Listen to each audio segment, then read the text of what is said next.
Hello दोस्तों, स्वागत है आपका YouTube channel tech fact academy में। मैं हूं शशिकांत राय।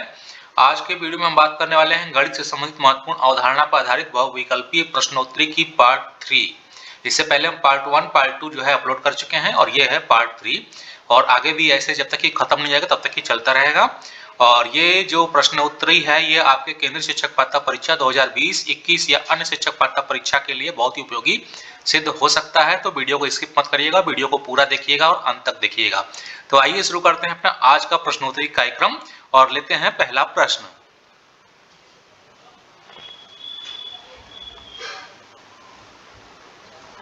पहला क्वेश्चन है, गणित में प्रतिचित्रण के लिए निम्नलिखित कथनों में से कौन सा सत्य नहीं है। प्रश्न को जो है ध्यान से पढ़िएगा। गणित में प्रतिचित्रण के लिए निम्नलिखित कथनों में से कौन सा सत्य नहीं है। यहाँ पे 4 आंसर दिए हैं और जो आंसर है वो मैंने ब्लू कलर से हाईलाइट कर दिया है। तो इसका आंसर है प्रतिचित्रण गणित पाठ्यक्रम का भाग नहीं है। यानी कि जो प्रतिचित्रण है वो गणित पाठ्यक्रम का भाग ही नहीं है। ठीक है, तो ये है इसका आंसर। आइए अब देखते हैं प्रश्न नंबर 2। प्रश्न नंबर 2 है, आकृतियों के निम्नलिखित पहलू में से किसका प्राथमिक स्तर से कोई संबंध नहीं है। यानी कि जो प्राथमिक स्तर पर गणित का जो शिक्षण कराया जाता है उसका जो है संबंध किस एक ऑप्शन से नहीं है, और वो है आंसर ए, चौपड़। चौपड़ जो हम लोग खेलते हैं उसका संबंध जो है प्राथमिक स्तर के गणित शिक्षण से नहीं है, प्रतिरूप या पैटर्न से है, कोण है या सममिति है। ठीक है, आइए प्रश्न नंबर 2 ले लेते हैं।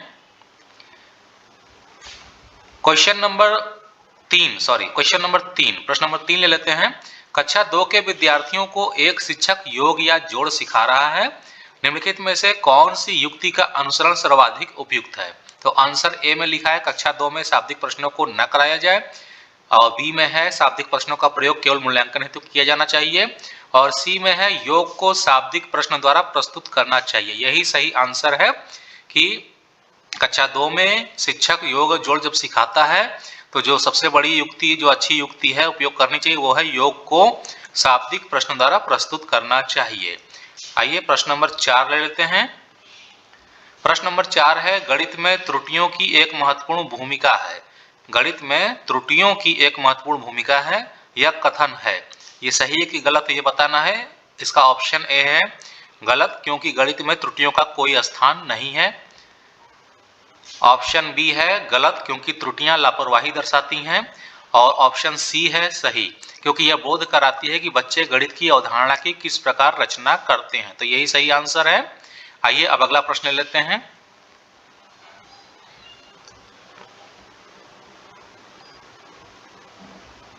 अगला प्रश्न है 5वां प्रश्न, प्राथमिक स्तर पर गणित की पहेलियां मदद करती हैं। प्राथमिक स्तर पर गणित की पहेलियां क्या करती है, मदद करती है। किस चीज में मदद करती है वो देखना है। तो यहाँ पे A B C D 4 option दिए हैं और इसमें से जो आंसर है वो है डी, समस्या सुलझाने के कौशलों को प्रोत्साहित करने में।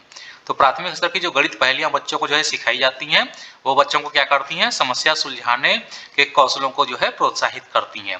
जो भी अभ्यर्थी हमारे चैनल पर नए हैं वो हमारे चैनल को जो है सब्सक्राइब कर सकते हैं, क्योंकि सीडीपी यानी कि child development, Hindi language, English language, environment, social study और इसके साथ ही गणित से संबंधित जो है प्रश्नोत्तरी कार्यक्रम और लेक्चर वीडियो हमारे चैनल पर आपको जो है मिल जाएंगे, जिससे आप अपनी परीक्षा की तैयारी आसानी से कर सकते हैं। आइए अगला प्रश्न लेते हैं।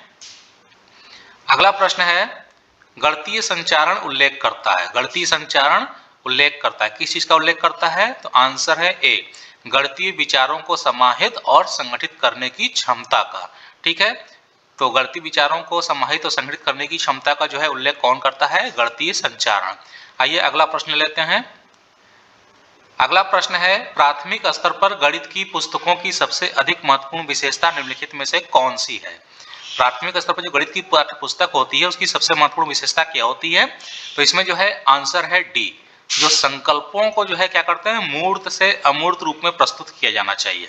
ठीक है, प्रश्नों को या जो अभी आपकी जो उसमें जो है अध्ययन सामग्री है उसको क्या करना चाहिए, संकल्पों को मूर्त से अमूर्त रूप में प्रस्तुत किया जाना चाहिए। तो ये प्राथमिक स्तर पर गणित की पाठ्यपुस्तक की जो है सबसे महत्वपूर्ण विशेषता होनी चाहिए। आइए अगला प्रश्न लेते हैं, 8वां क्वेश्चन।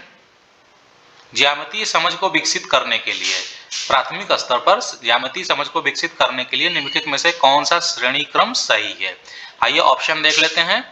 ऑप्शन है मानसिक चित्रण, औपचारिक निगमन, विश्लेषण, अनौपचारिक निगमन।